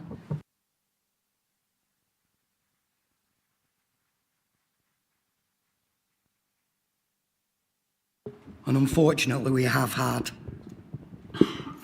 a proposal for deferral. It's there, and that's what we're going to vote on now. Okay, so don't forget, it's a show of hands, this. Anyone all in favour of a deferral, and then we can bring this back to committee at a later date when we've seen how dangerous it is for school children of our borough in a morning or in an afternoon. Okay, that was proposed by Councillor Pillinger, seconded by Councillor Lomax. So if you'd like to vote in favour of that, please raise your hands.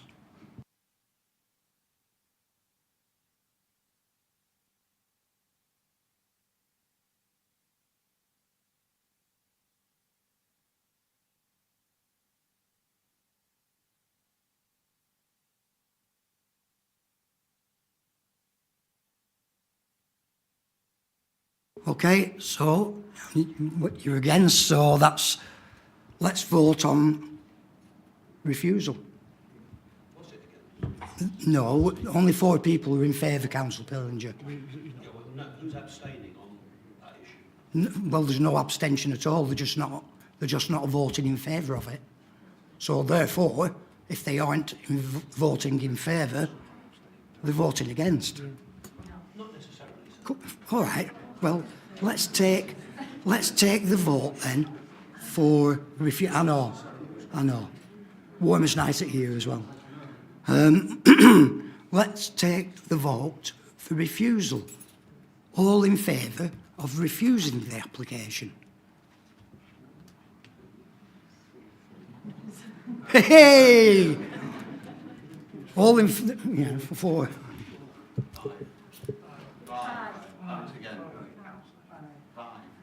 Can you raise your arms for refusal again, please? I count 4. Unless you want to come and sit up. If you want to come and sit up and put your hand up, we still won't count your votes. Right, so we've got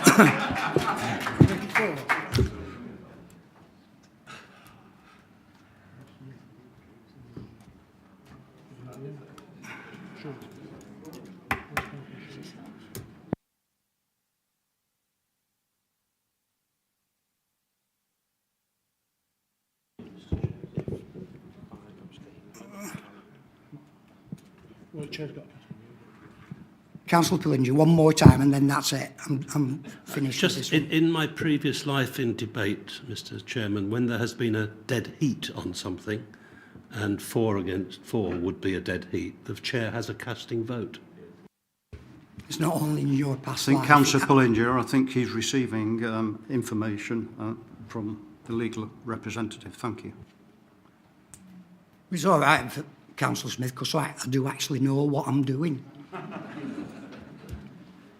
I might look like a bit of a prat, but I do actually know what I'm doing. And I have the casting vote. And I am going to vote in favour of deferring the application. So it hasn't been refused, it hasn't been approved. Sorry? Yeah, okay. So it will have to come back to committee. Sorry, Councillor Molyneux, that's the end of the debate.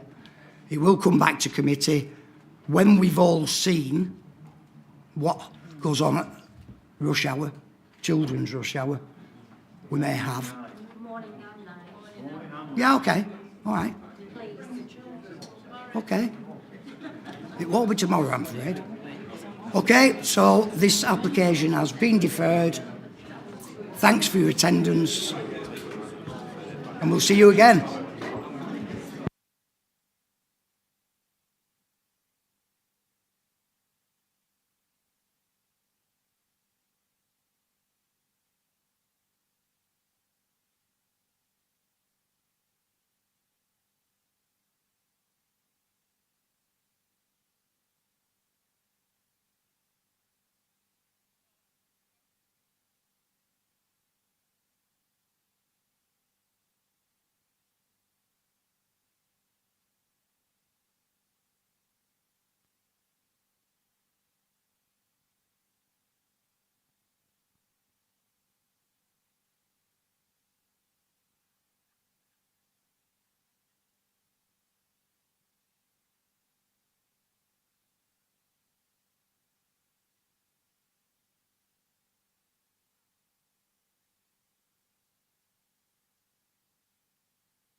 Right, ladies and gentlemen, if you could leave the room, please, because there is further items on the agenda. Brian, you're more than welcome. You're a gentleman.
Okay, ladies and gentlemen, move on to item number 7 this evening.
Okay, ladies and gentlemen, we will move on to item number 7, which is Dunkirk Hall, Dunkirk Lane, Leyland.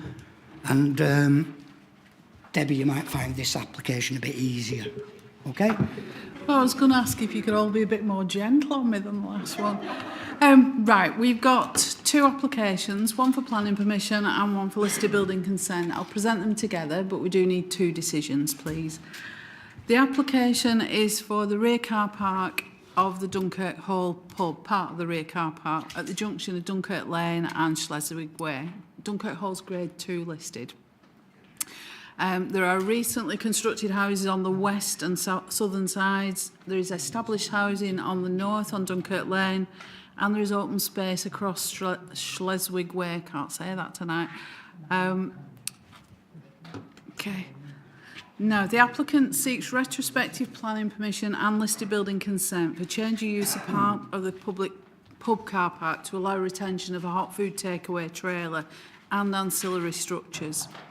The food truck, which is 2.2 by 4.3 metres and 2.7 metres high, so it's fairly large, faces the pub front entrance and the rear faces Schleswig Way, so it's partially visible. There's a dwarf wall between the two. It will be static, and proposed times are 2 p.m. till 9 p.m. Monday to Saturday, 2 p.m. till 8 p.m. Sunday and bank holidays. And the proposal is for 10 employees, but 5 full-time equivalent. There would also be 2 large chilled storage units and a commercial wheeled bin south of the truck. You can see the units to the right, the silver ones on that photograph, and the commercial bin just beyond it. There's a resulting loss of 3 parking spaces, but Lancashire County Council don't have any objection. There is an extant permission for extension of the pub, which removes these 3 spaces anyway. So we've got to take that into account.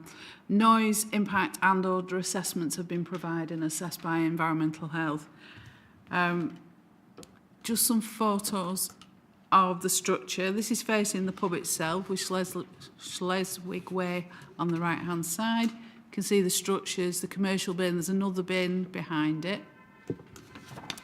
And this one is the same photograph from the pub door to the structures. The trailer is 3 metres from the front path and 15 metres from the front door of the pub.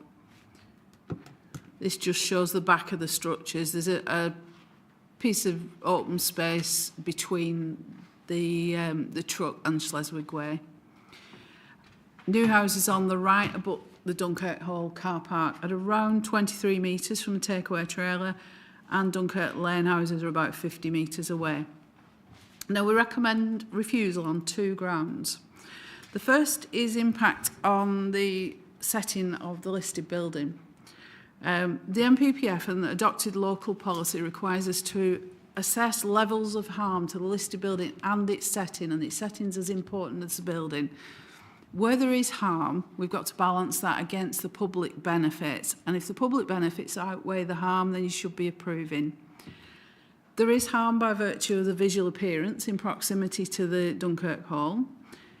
The unit disrupts the view of the listed building from all angles, and it doesn't give any positive contribution to the setting of the building. There aren't considered to be any public benefits which outweigh the harm to the listed building and its setting, and officers feel this is contrary to Core Strategy Policy 16, Local Plan G17 and the NPPF. I've not referenced the NPPF in my presentation because there's a lot of it relating to heritage, but it's all in your report. The second reason for refusal is the introduction of a hot food takeaway. This is a relatively recent change to the NPPF. Paragraph 97 of the NPPF says that hot food takeaways should be refused where they are within walking distance of schools or other places where children could congregate unless they're in a designated town centre. This isn't a town centre, but the NPPF doesn't give a distance, it's just walking distance. So every scheme is subjective.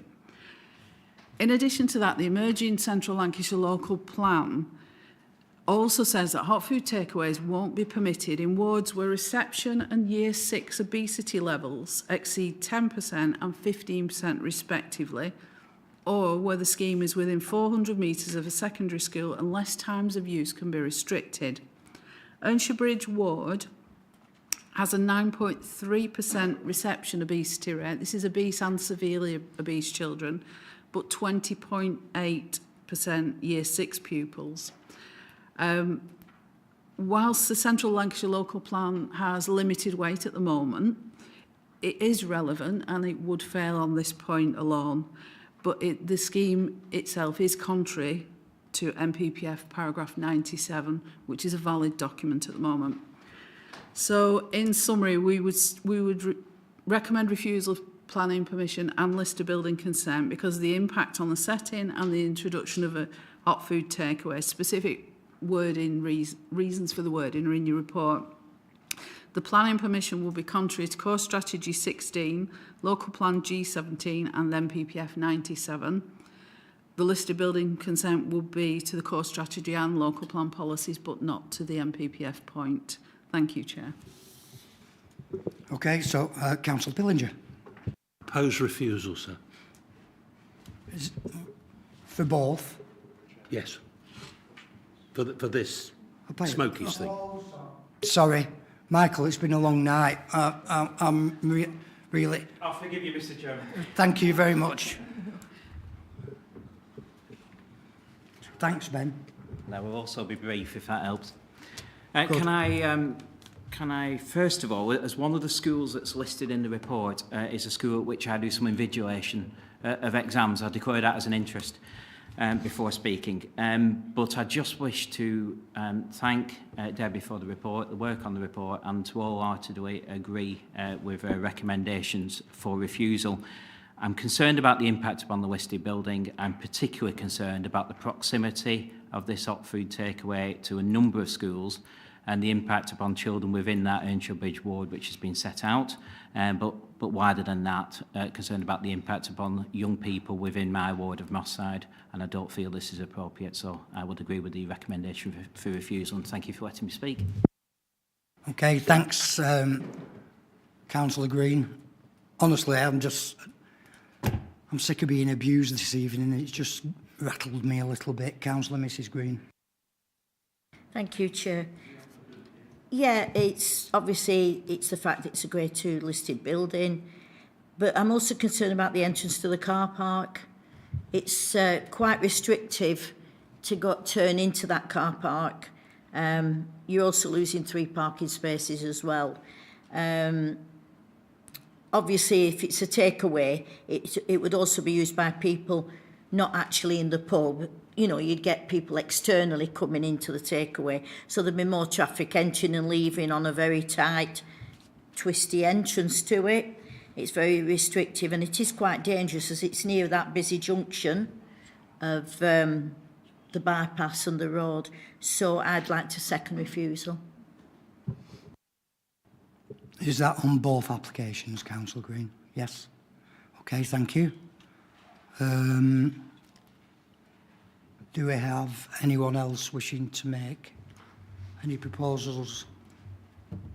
Chair, has the applicant had an opportunity to speak? Or They haven't registered to speak, They Councillor. haven't registered? No. Thank you. You're welcome. There's no other proposals.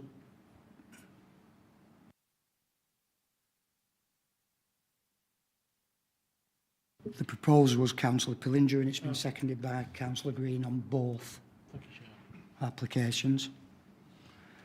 Okay, so if we don't... Sorry, can I just clarify, Chair? The planning permission would be refused for the 2 reasons listed in the report. The listed building consent would only be refused for the reason pertaining to the listed building. Yes. Thank you. Okay, so if we have no other proposals on this application this evening, we can go to the vote on both. I'm going to take them on for both for refusal. Can we have a show of hands, please?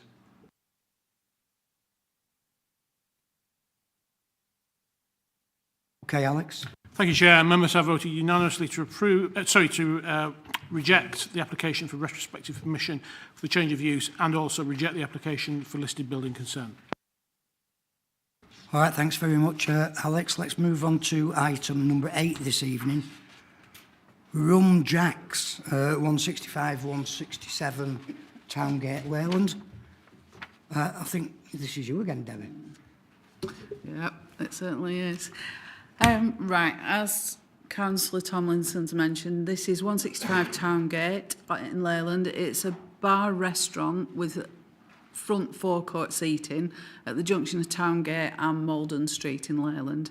To the rear and facing our residential properties, and to either side and facing... What's happened there? Oh, sorry, my fault.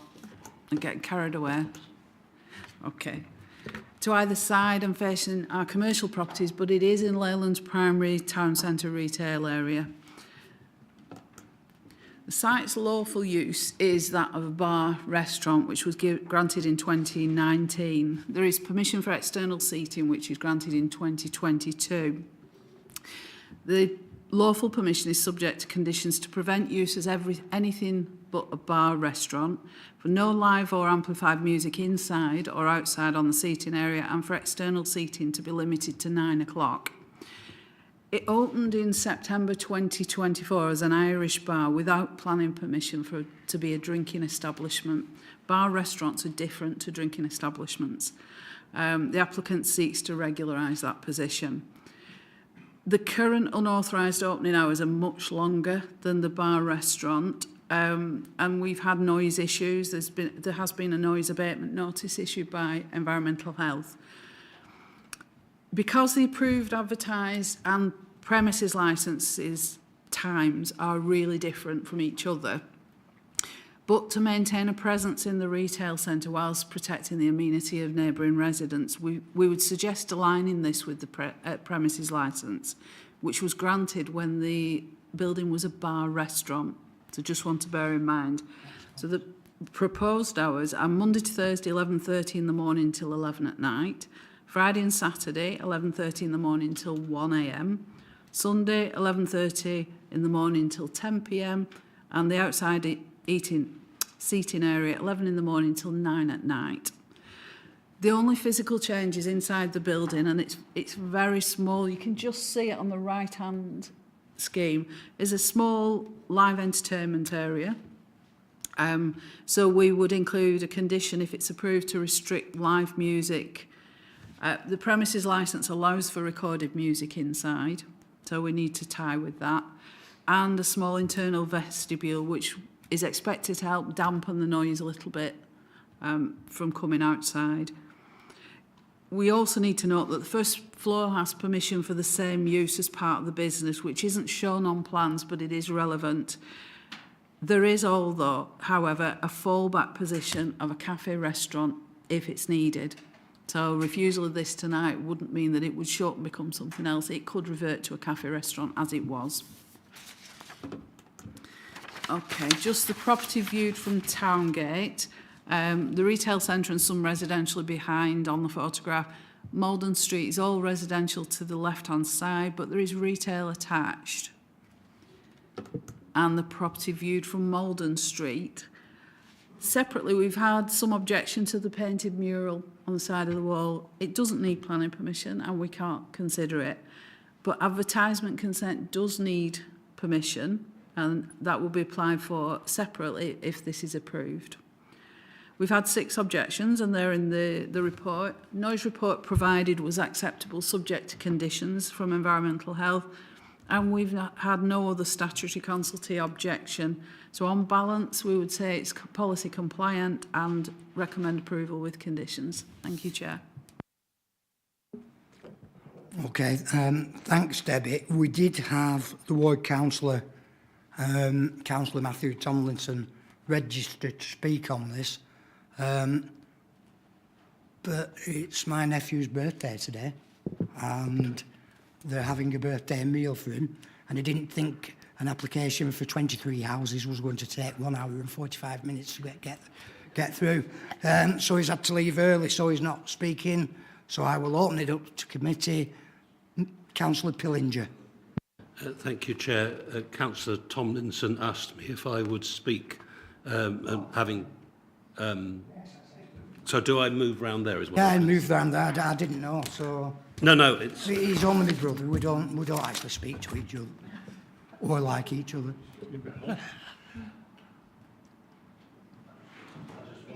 Make sure I was doing this properly. Yeah. Good evening, Matthew. There are a couple of things that relate to this. One thing is that there has already been, since its opening on the 28th of September 2024, one noise abatement notice to this establishment.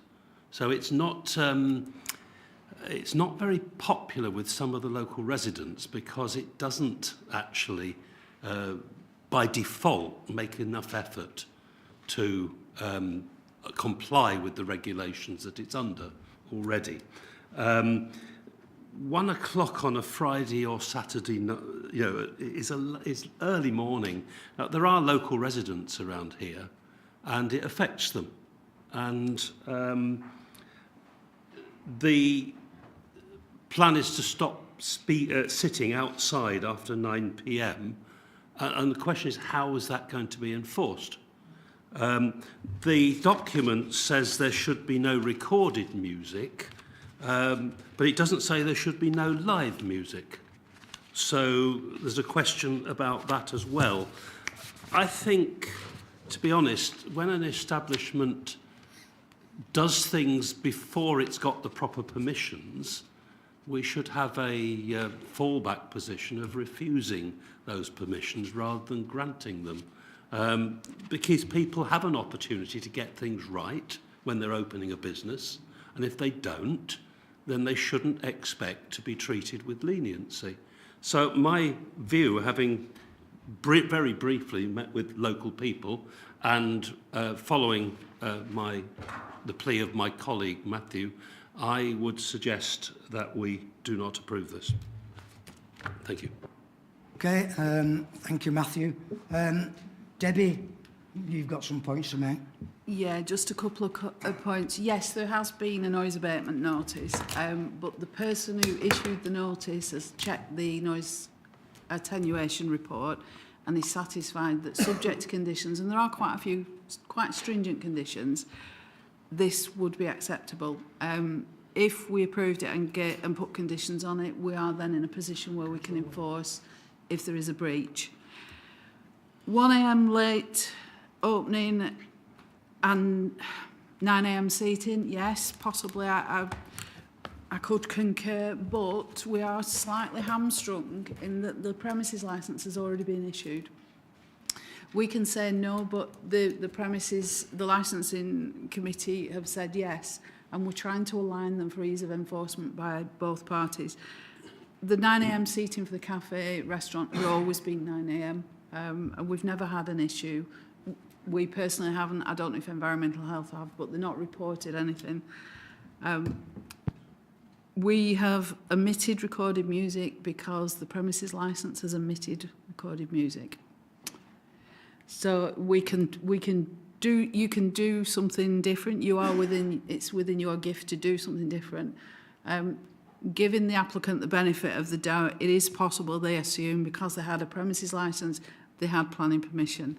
But if we do change the parameters between the two disciplines, then somebody's got to enforce, and we do prefer to be aligned, if that's possible.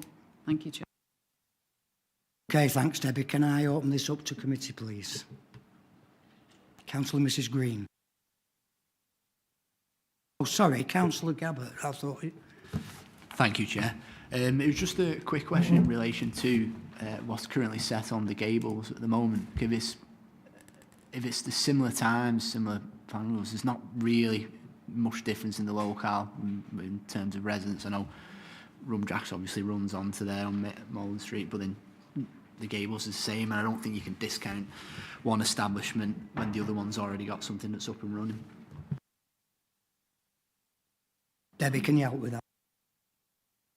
Through you, Chair, the Gables has quite a widespread licence. They are allowed 11 o'clock for live music at night, 11 o'clock for recorded music. Alcohol is 9 till 1 in the morning and noon till midday on a Sunday, with 1 a.m. on bank holidays. They are allowed off licence. They are allowed, 9 till what? Oh, Saturday 2 a.m. the Gables. There's an appendix at the back. There's a real mix and match, but I think to pull it into 11 or 12 o'clock when the vast majority, the George has till 2:30 a.m. on its premises licence. Istanbul Bar has till 1:30 a.m. The Leyland Lion 1:30 a.m. Number 55 is 1 a.m. 55's is closed down. Is it? All right. Stag 1:30. So Winter Wonderland, which I think's gone, is 2 o'clock. So this actually is less than most of them. Okay, Councillor Gabbard. Okay. But bearing in mind the proximity to residential. Right, come on, people. Councillor Smith. Yeah, thank you, Chairman. I'm assuming if there's a problem with it, that the police would have been involved in it, and they look as though they're not concerned. A South Ribble licensing department don't seem concerned either. Makes some sense in regularising times of various either restaurants or drinking establishments. I suppose there makes some sense there, but I think I'll propose approval, Chair. I think that the licensing department at South Ribble will keep an eye on it, I'm sure. And this often with licensed premises does regularise the whole procedure and tightens things up. And there will be some regular checks, I'm sure. I suggest you come to Towngate at 1 o'clock on Saturday. Excuse me. Excuse me. What it's like. It's all right. Councillor Smith. Thank you, Chair. I suppose it might have been helpful if these people were against it to speak beforehand. We would have been able to register, we do take it into account, but I will still go ahead with approval, Chair. Thank you. Thanks, Councillor Smith. Councillor Stringfellow.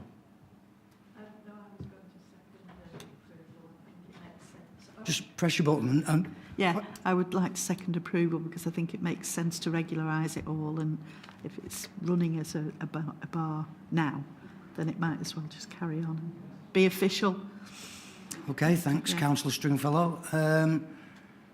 Councillor Mary Green, did you want to speak? Yeah. Yeah, Chair, thanks. I've got mixed feelings with this one. Basically, there's a world of difference between a restaurant and an Irish bar. No offence to anybody with any Irish connections, but Irish bars can tend to get excitable, noisy, rowdy. You know, if they're having Irish music, perhaps some joining the dancing, I don't know. What I'd like to know is, how does it compare with the other pubs in Leyland? I mean, I'm not well up. Is all the music in the other pubs have to be inside, or are they allowed to have it outside? Because I'm just cautious if this one is a bit about following rules and they take the music so it spills out, that's obviously going to affect the residents. So I'm a little bit mixed with this, really. You know, I don't know how tight, you know, we've had rules in the past, I think, where they've got to have a machine in that regulates the level of sound. They've got to be inside with the door shut. You know, and these sort of conditions, but how keen are they going to be with following these, and who's going to check up on them, really? And in the meantime, it's bothering residents, isn't it? Yeah, of course you can, Ben. Condition 4, proposed condition 4 is that all recorded music has to be played via a sound limiting device that's set by Environmental Health.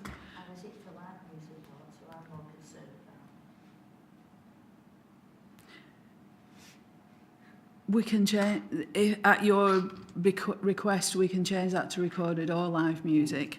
It's a really fine line between making sure that the retail centre, the primary retail centre of the borough, remains viable, and we don't end up with lots and lots of buildings with empty shop fronts, and protecting the residential amenity. And I think the use of outdoor seating restrictions we tend to use where there are more residential properties than others. Some need it, some don't. Some have historical permissions which are so old that the planning permission can't control them, they're controlled through the licence. But if we approve it and we have conditions, we have teeth to enforce.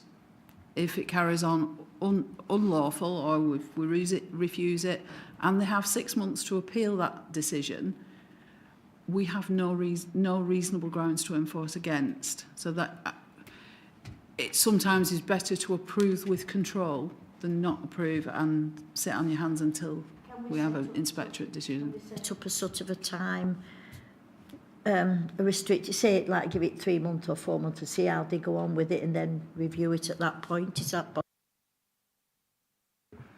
Debbie, if you don't want it to have live music, put it in the conditions. Just say no live music. Okay? At the moment, I think it's shut, because every time I go past, it's not open. And you've got to bear in mind that they are allowed live music with the premises licence. This is why we're a little bit hamstrung. But we could change condition 4 to all recorded or live music through a limiter, which at least gives some control. Okay, so I've got Chris, Councillor Lomax, Councillor Molyneux, and then Councillor Gabbard, and then I think we can tie up then. Councillor Lomax. I would just change condition 4 to live and recorded music, and then it brings everyone together. So that is what I would go for with it, that we limit that so that it brings it together, if that makes sense. And I would... Debbie, did that make sense to you? Yeah. Of course it did. Great. And I would say, yeah, I would approve. You're a gentleman. Councillor Molyneux. Yeah, thank you, Chair. Our officer mentioned about the importance of this is proximity. You know, how far are they away compared to other situations? I suppose for neighbours and that. I'd just like to, can you clarify how close is it? Is it closer than normal, or have we got lots of places like this? Yeah, if you can see on this picture to the left, we have residential and all of Malden Street. Let me go to the other one. All of Malden Street on the left is residential, and directly facing, you can see residential across Huff Lane, but the Gables is next to it and it's in the primary retail area, so there is an assumption that there will be business of some sort in that area. We promote that area for business, not for residential purposes.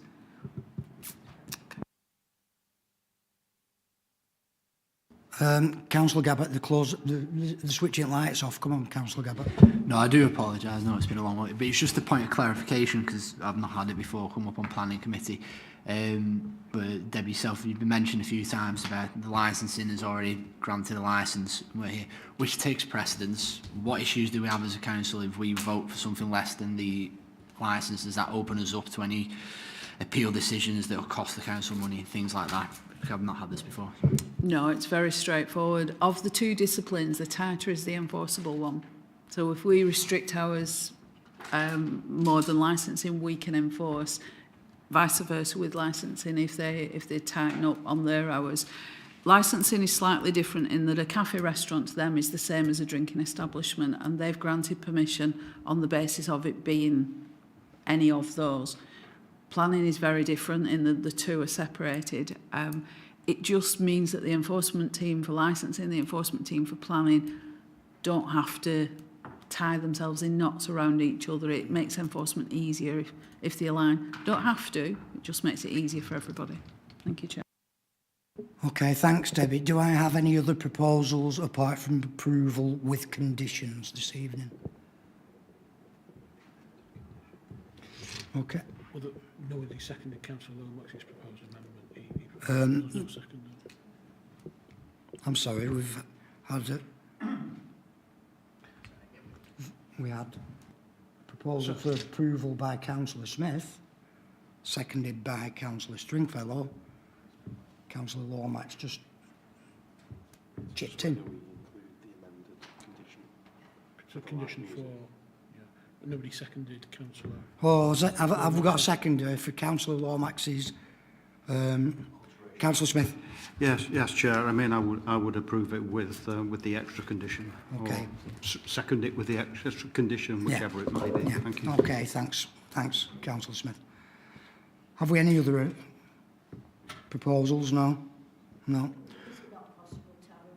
Say 3 months or something, see how it goes on. I don't know whether that's possible. Through you, Chair, a time condition is possible, but I would suggest to account for all periods of trade, Christmas, Easter, summer, that sort of thing, you would need a good 12 months so that you can see it all. 3 months is very, very shallow, but it is possible. It's your gift. Councillor Green, can you go on? Yeah, if it's possible, perhaps see as an experiment how they are over Christmas. That would tell, wouldn't it? Well, if you want that to be in the gift of For the sake of the residents, and then at least they've got Yeah. some way of stopping it if it's too much or whatever. Yeah. I'm happy for that to go forward. Now, what are we voting on again? We're voting on approval. What are we voting for? But- Approval with? But with the amendment. Condition on live music. And the 12 months. Yes. Period. Yes, and revisiting at Christmas, yeah? Okay. It'll be covered by the 12 months, yes, of course it will. Great. Okay, so show of hands, please, on the above.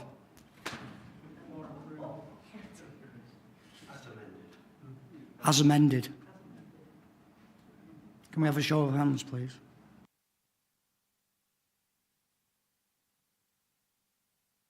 Okay, Alex, please could you give us the results? Thank you, Chair. Members have voted unanimously to approve the application subject to conditions, with an amendment to condition 4 to extend to live music and also to impose a 12-month limit to enable a review to take place. All right, thanks everybody. Thanks, ladies and gentlemen, for attending. This is the last planning committee of the municipal year.